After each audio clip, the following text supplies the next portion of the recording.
I have been thinking about this message since early June for no reason. At that point, wasn't even on the schedule to preach. So I have been thinking about this a long time. And it's been like a tennis shoe, just kind of tumbling in the dryer of my mind. But I want to dive into this because I cannot wait to talk about the crazy naked man found in the New Testament. Lynn Evans, by the way, she's sitting over here. She texted me this morning. I was on the way to church, and I was reading my text while I was driving. So she said, "Are there going to be any visuals?" And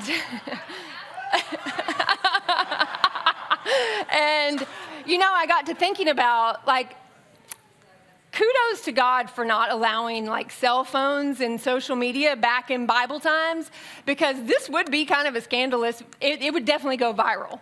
This whole entire scene with somebody be like, no way, what? So this story, there are no visuals today. You'll have to use your own imagination for the visuals, but thanks for the visual, Lynn.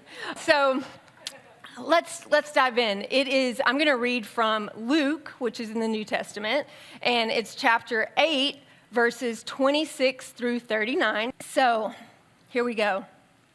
They sailed to the region of the Gerasenes, which is across the lake from Galilee.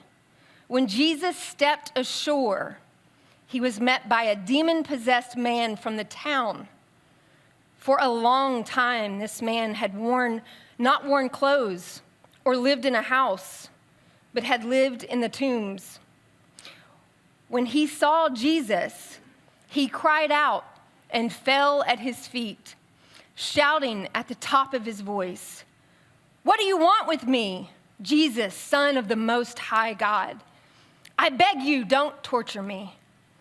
For Jesus had commanded the impure spirit to come out of the man. Many times it had seized him, and though he was chained hand and foot and kept under guard, he had broken his chains and had been driven by the demon into solitary places. Jesus asked him, "What is your name?"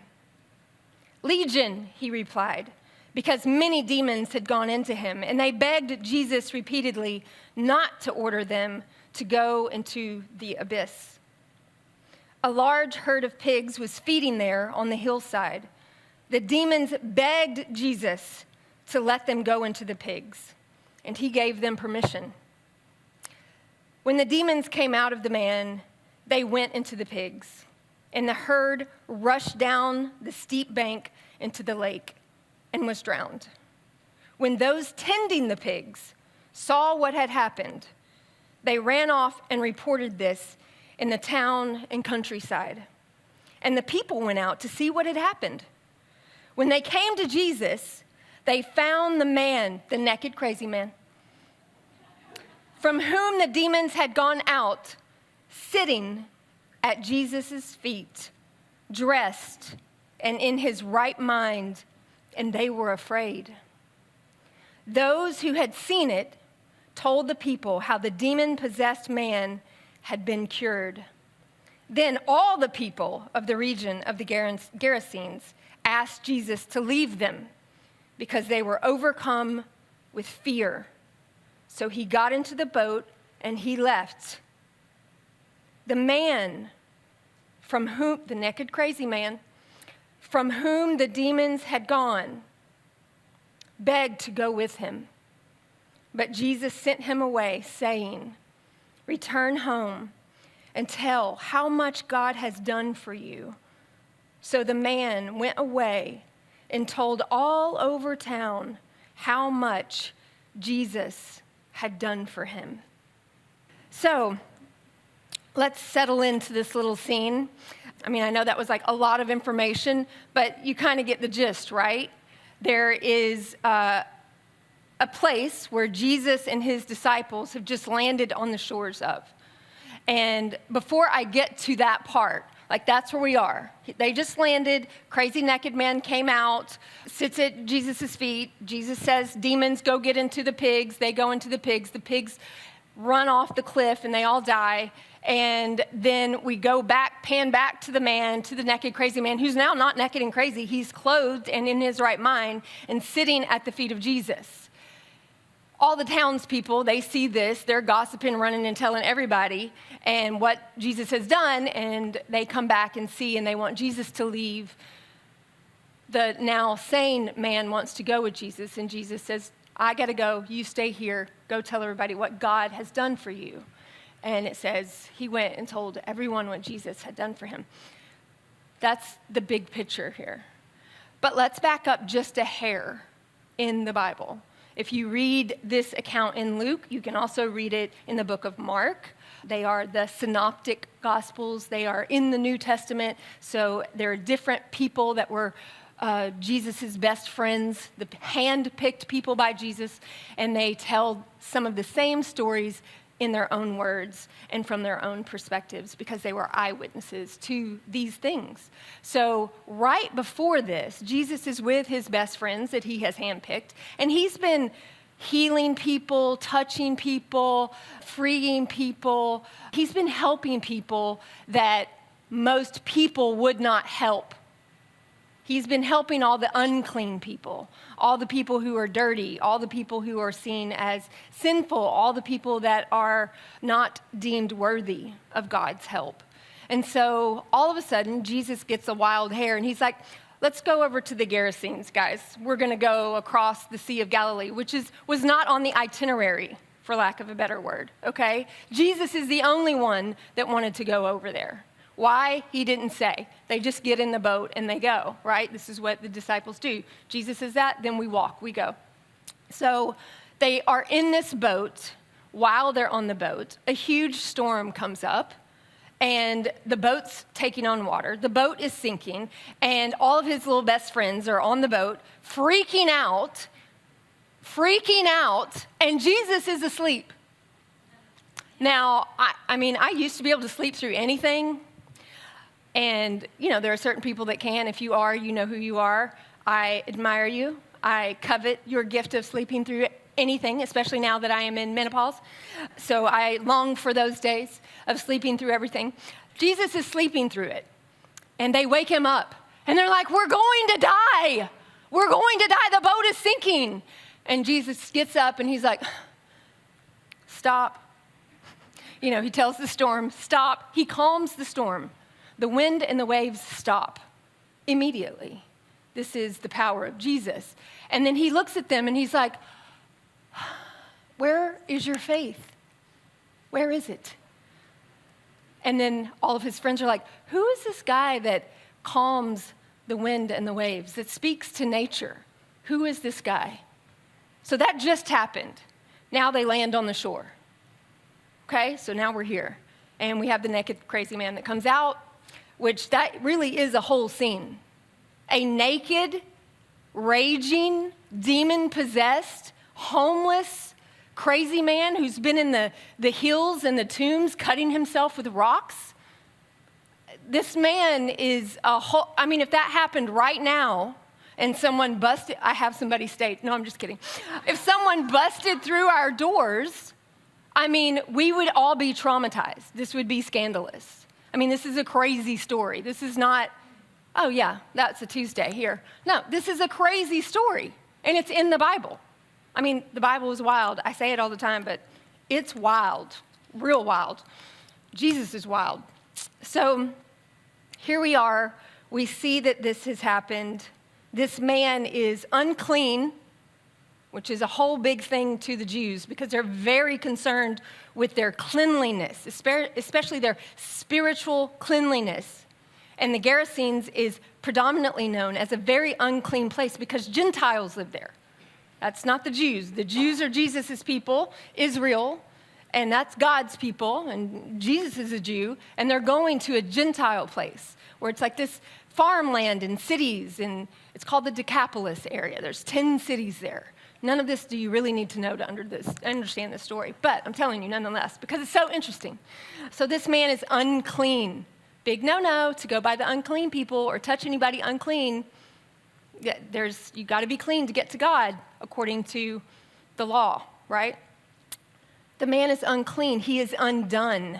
So he's not in his right mind. He is crazy, and he is unrighteous in every way, inside and out. And this man, this crazy naked man, is the whole reason Jesus made the trip to this region. Jesus moved towards this man's madness, his filth, his suffering, his uncleanliness, his naked shame. Jesus crosses every barrier to meet this man right where he is, as he is. Every single barrier. Before this story in the Bible, like I said, Jesus had been healing people and touching lepers and helping women caught in adultery. He'd been doing things and hanging out with tax collectors and sinners and all the wrong people, according to the religious folks. He was helping people like the madman that we see in this picture. What do we know about him? What do we know if we read the story? What do we know about this madman? Well, we know he's homeless. We know he's an out-of-control outcast. We know that he's naked. We know that he's been living in a graveyard among the dead. We know that he is unclean.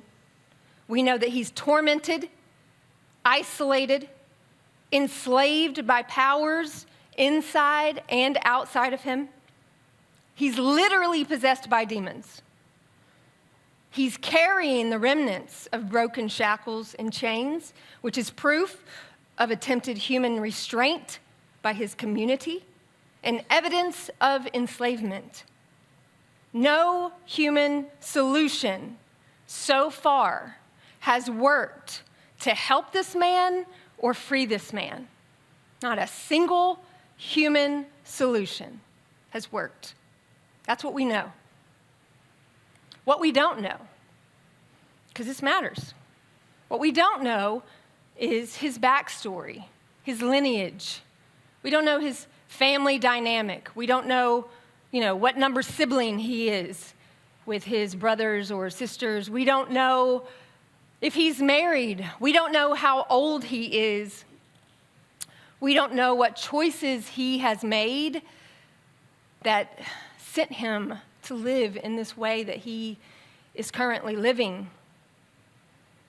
The silence of those basic facts about this person invite us to see ourselves in him.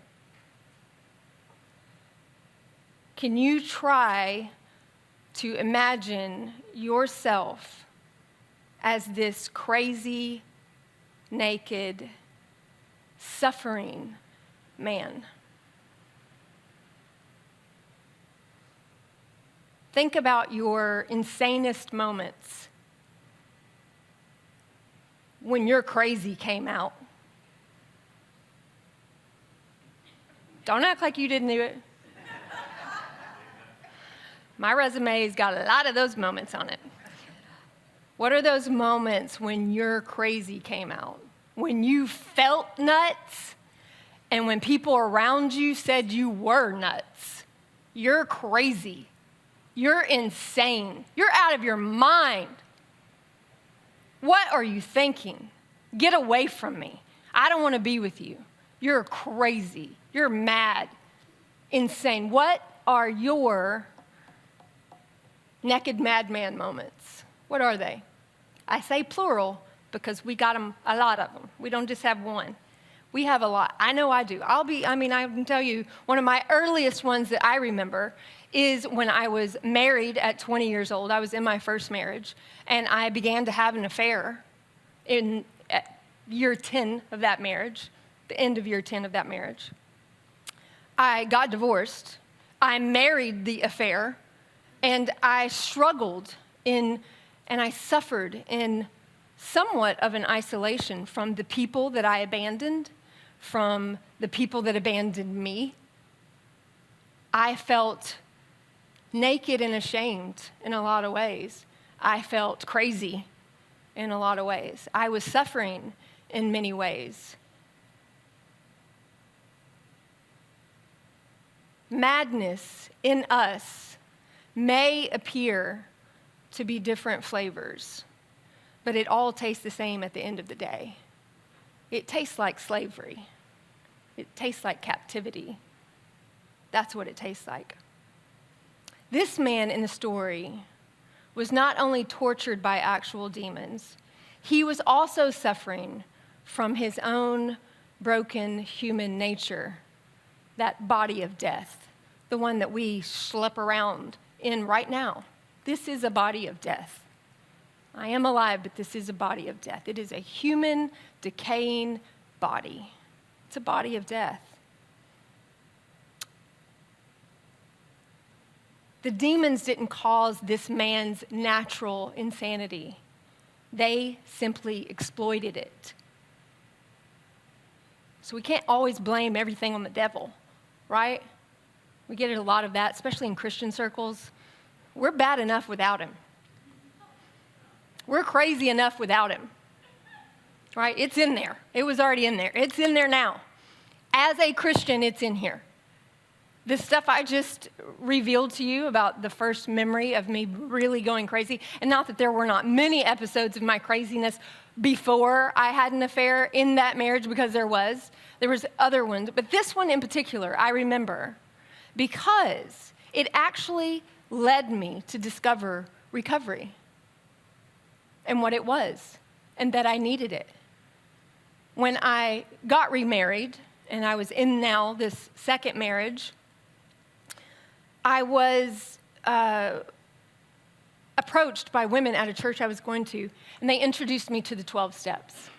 Now, I was not an alcoholic. I did not have a drinking problem. I had barely drank as an adult at this point.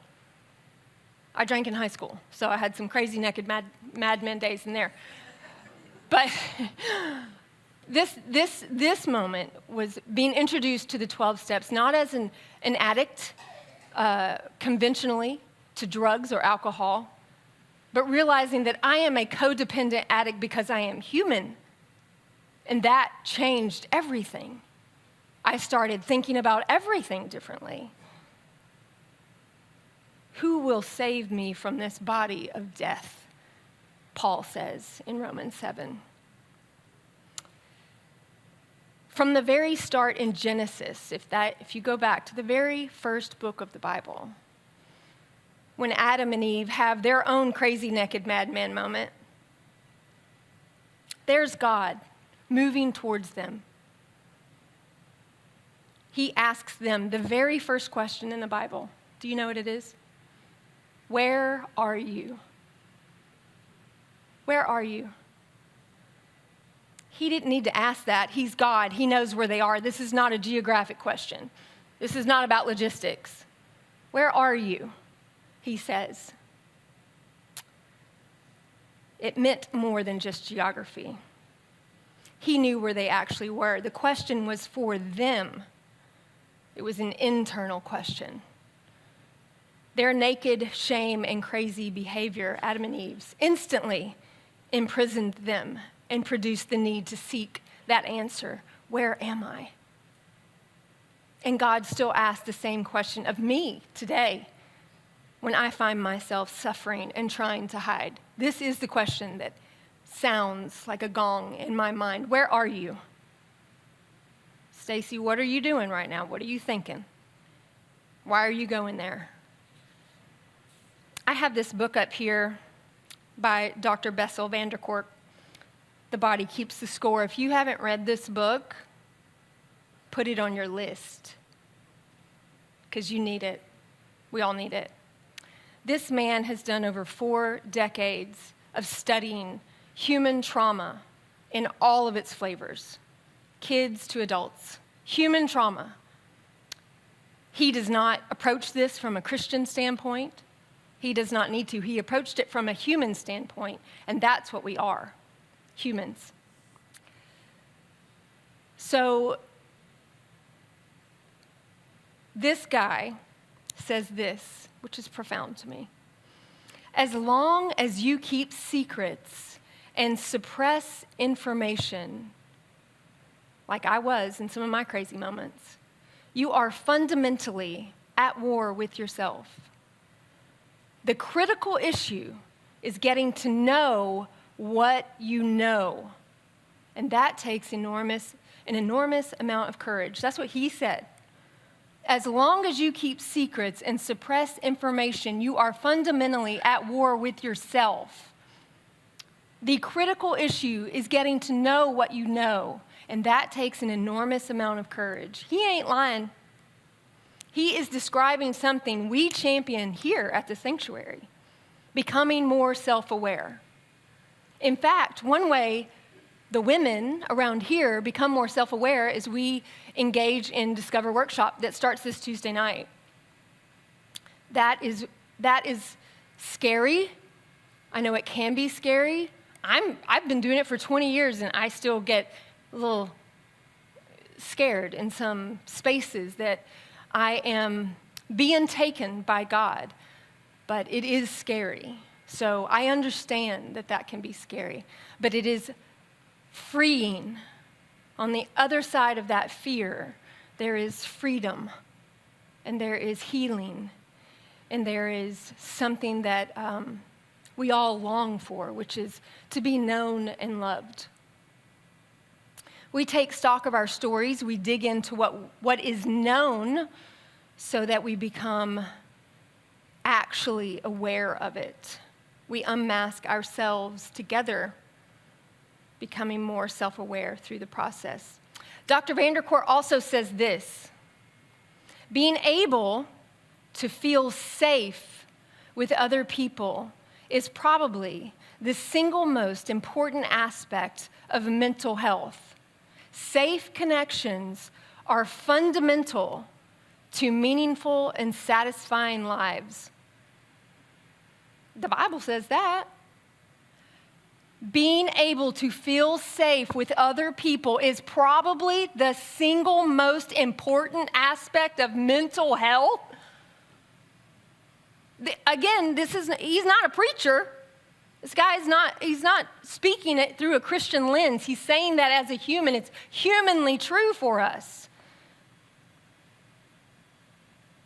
This is a truth that we believe and worked hard to create here at the sanctuary week after week. Church, as Tullian says, more than anywhere else, should be the safest place for struggling people to admit struggles. That's true. This crazy madman living alone in the graveyard didn't have that. He didn't have a safe community that he could reveal his issues to, be truthful about. He didn't have that.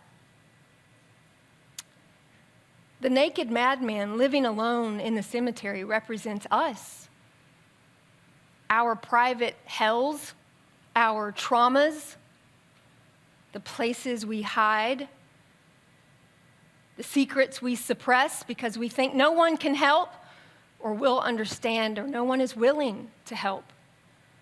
We are also driven to isolation, just like him, by what haunts us, whether internal isolation or actual isolation. We sometimes go away because people can't handle us. We live in the ruins of death, where we believe only dead ends are possible. Like Jesus asked his friends when they were on the boat and it was sinking, "Where is your faith?" All they saw was a dead end also. Every person in this story, except for Jesus, is looking at the dead end. Jesus didn't just stop the storm or heal this guy in private. He did it in public for other people to see. His disciples were like interns watching this happen. Watch and learn. Watch what I'm going to do here. I mean, they're sitting there getting to see all of this happen. They've already seen a lot of this kind of stuff happen, yet they still are filled with unbelief. You think, well, I wouldn't be if I was hanging out with Jesus all the time. I would have believed. I would have had no problem. Not true. Just FYI, they represent us too, so their unbelief is our unbelief. They have the same body of death, the same broken human, traumatized system that we all work from. These guys, the same people who just freaked out in the storm an hour earlier, witnessed him calm nature. And now they're witnessing him overpower the supernatural. And they still reject him later, again and again. God shows his friends and us something about his power. God shows us something about his power in this story, despite our unbelief.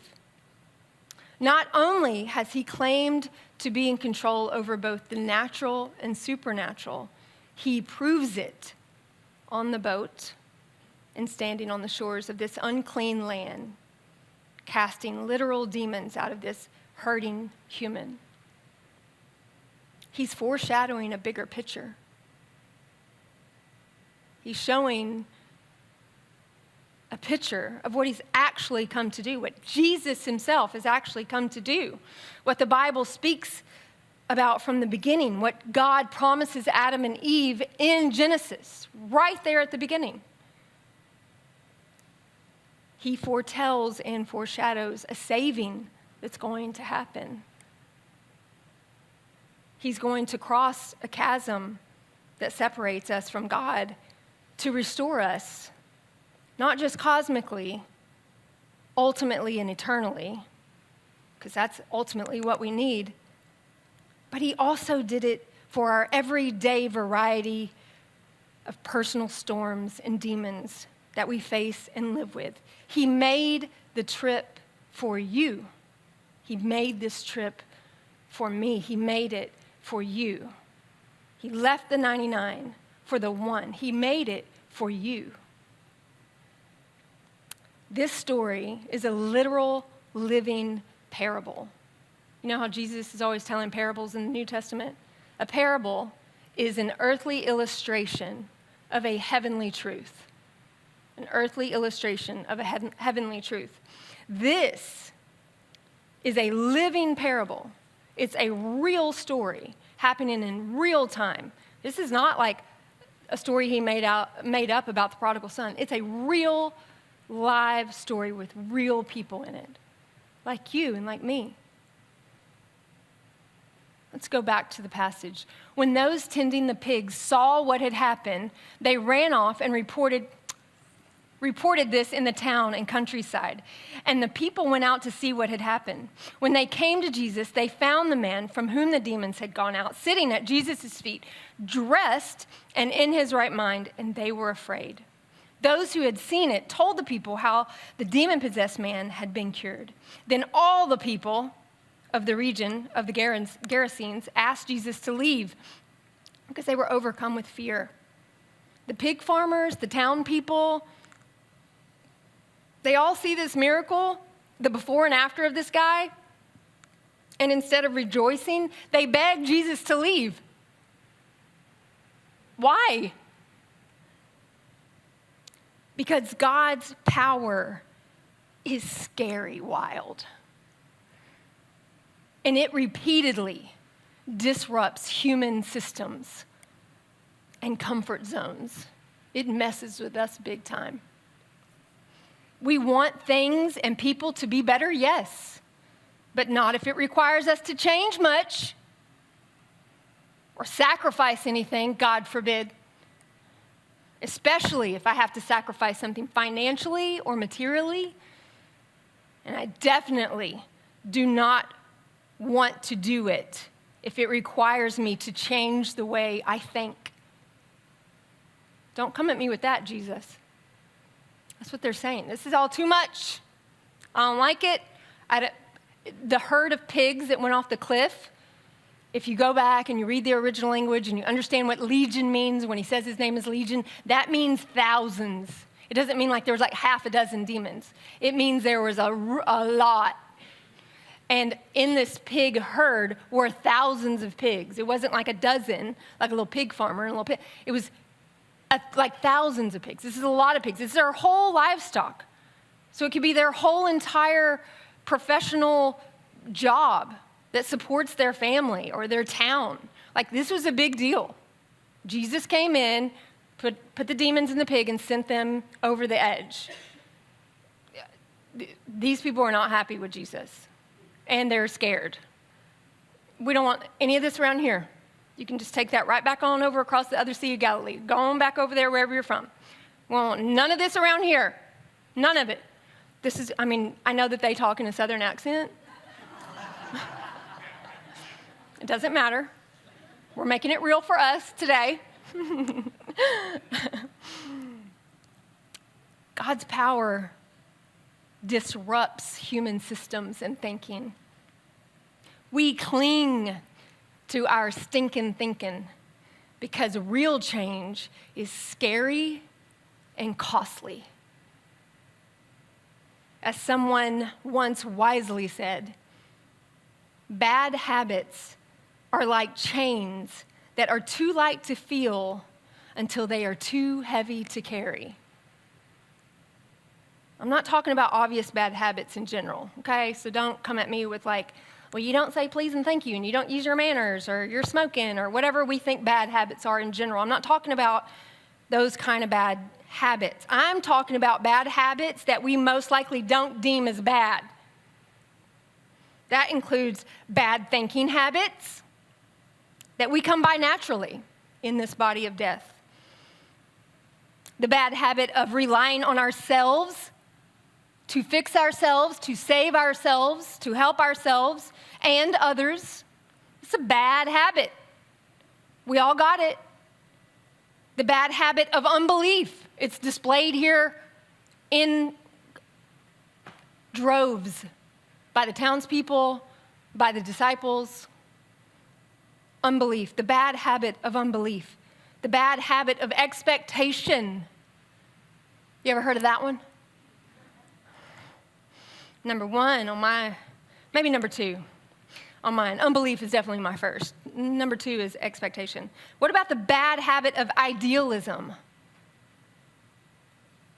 For yourself, for others, for this world, for your job, for your children, for your relationships, for your church. Idealism, that's a bad habit. Bad habit of selfishness. The bad habit of trusting human judgment and corrupt man-made system. That's a bad habit. We're all guilty of it.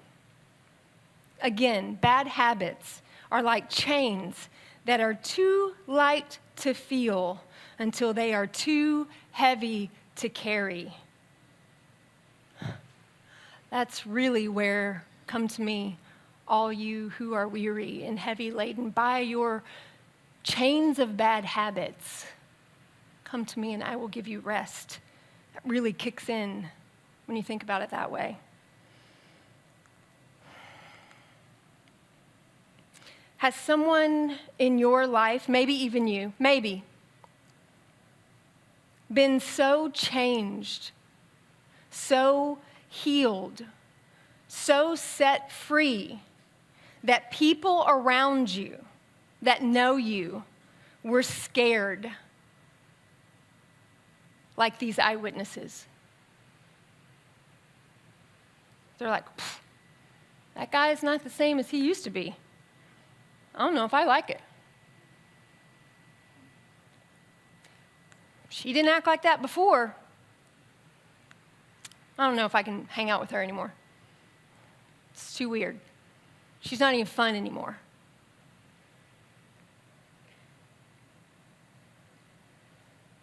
We claim we want miraculous healing for ourselves and for people. We claim we want freedom and fear from evil. But even as believers, we reject Jesus and his saving, redeeming work on behalf of crazy sinners, just as foolishly as these townspeople and farmers did. It's just too wild for us. After Jesus has this encounter with the man, and he exorcises the demons, literally. It says this man is now clothed in his right mind and sitting at the feet of Jesus. Clothed in his right mind, sitting at the feet of Jesus. In recovery language, this is the spiritual awakening referred to in step 12 of AA, actually. Freedom isn't just found in actual exorcism. Freedom is found in being clothed in the righteousness we need, peace that surpasses all understanding while being seated at the feet of Jesus, clothed in your right mind, sitting at the feet of Jesus. We cannot get there to that posture without Jesus doing all, not some, all that needs to be done. He does all the work from start to finish. Let's go back to the text. The man from whom the demons had gone out begged to go with him. But Jesus sent him away, saying, "Return home and tell how much God has done for you." So the man went away and told all over town how much Jesus had done for him. The man begs to go with Jesus. When we are in our right minds, when we are sober-minded, regardless if you've ever had a conventional addiction, when we are sober-minded, when we are in our right mind, isn't that what we all want? To stay in the presence of Jesus? To sit at his feet, safe and away from the chaos and suffering? That's the safest, most sanest place we could be, at the feet of Jesus. But Jesus says to him, no, go home, tell how much God has done for you. This is step 12, this scene right here, these two verses. This is step 12 in action. The original founders of AA, Bill, he didn't come up with this. God came up with the 12 steps. God came up with recovery. They just extracted it because they could see it somehow. But this is Jesus right here doing it. This is Jesus, real time, sending someone out for step 12. That's what this is. Jesus is saying to this person, share your scars. Proclaim your freedom. Help others by sharing what God has done for you and has done for them too. Nadia Bolz-Weber says, speak from your scars, not from your wounds. I use that all the time because it's profound and true and biblical. Jesus is saying it right here. He didn't tell that to the man when he's crazy and riddled with suffering and angst and craziness. Speak from your scars, not from your wounds. A great habit, as opposed to our bad ones, a great habit to help us stay sober-minded and to help us remember that we are already free is to help others through the same struggles we know all too well. So, go home. Tell others how much God has done for you. Share your scars with those who are still wandering the dead places of their lives, those that are overwhelmed with chaos and unbearable pain, those that are dying to be covered up, dying to be hugged, and are struggling to feel safe anywhere with anyone. Jesus turned to this man and said, speak from your scars, not from your wounds.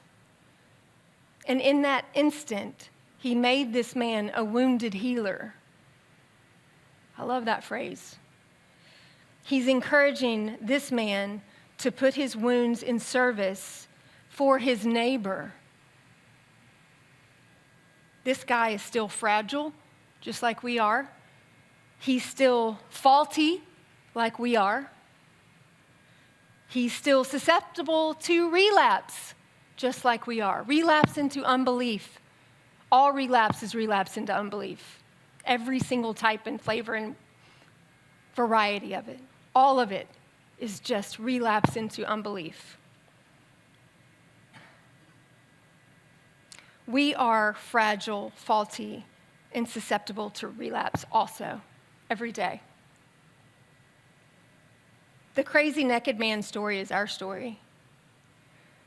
Jesus, uninvited, made the trip and crossed the cosmic-sized storm that divided us from God in the form of an unassuming baby in the quiet of the night, to land directly as planned on the shores of this unclean, crazy place and approach the coastlines of our deceitful hearts. He came to us. We didn't ask for it. We couldn't go to him. Our need summoned him. Our madness beckoned him. He responded to a 911 call made on our behalf. He clothes us. He covers us in the righteousness we need that allows us to sit in the presence of God with integrity and dignity again. We are never naked and ashamed as far as God is concerned. Never. God needs nothing from us. Hear me. God needs nothing from you because Jesus delivered everything to God that he demanded of us. We are always covered in exactly what we need to be right with God. Jesus restores us to sanity. He gives us what we need to engage with others again, with community, to live in the land of our home. This is our home. For now, this is our home. He sets our minds right over and over and over to give us sanity and sobriety of mind. This is not a one and done horizontally here. This is an ever-happening, cyclical, circular pattern of sobriety that just keeps happening over and over and over because relapse happens over and over and over. He sets our minds right over and over to give us sanity so that we can be in community. He speaks tenderly to us, heals us without qualification. This crazy naked man didn't meet one qualification, nor was one given to him. Jesus just did it. He didn't say, "Now, have you been good? You've been doing some good things for the people in your life? I mean, do you meet this criteria?" Not one single criteria was given in order for this crazy man to be healed. Not one qualification. He forgives us without confession. He forgave this man. This man is living in the freedom of Christ's forgiveness for him. He didn't even confess anything. The man didn't even say anything. The demons did. Jesus needs no word from you, from me, to do what he does. He needs nothing from you to do what he does. He sits us at his feet,